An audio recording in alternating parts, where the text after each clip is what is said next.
In the heart of the forest, Scurry the squirrel was known as the kindest animal in the village. While other squirrels hurried to gather acorns for winter, Scurry often stopped to help anyone in need. One day, while Scurry was collecting acorns, he noticed a rabbit struggling to fix her broken burrow.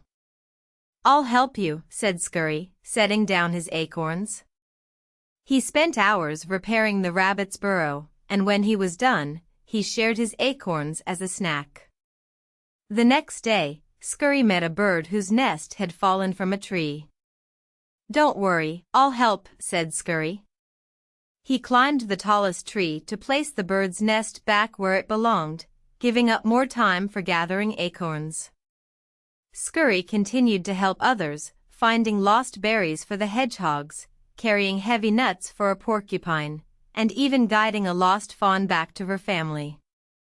He loved seeing the animals smile and hearing their gratitude. But as the days grew shorter, Scurry's pile of acorns grew smaller and smaller.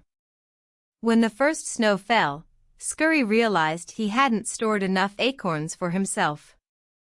His tree hollow was nearly empty. "Oh no," he thought. "How will I get through the winter?"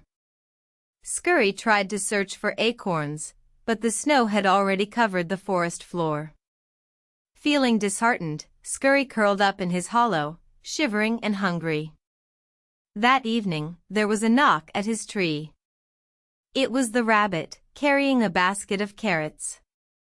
"Scurry, you helped me when I needed it. Now I want to help you." Soon after, the bird arrived with seeds, and the hedgehogs brought a basket of berries. The porcupine came with a bundle of nuts, and the fawn's family delivered dried leaves and herbs. Scurry was overwhelmed. "But I didn't do this for a reward," he said. "We know," said the rabbit. "You helped us out of kindness.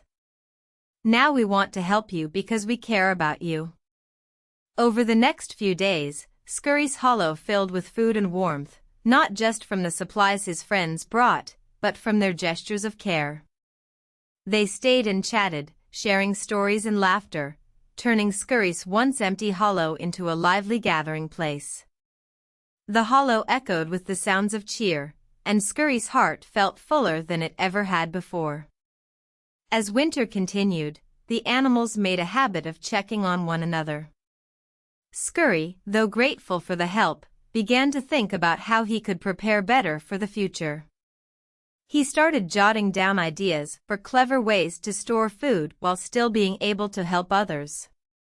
When spring arrived, Scurry gathered his friends and said, "Thank you for teaching me an important lesson.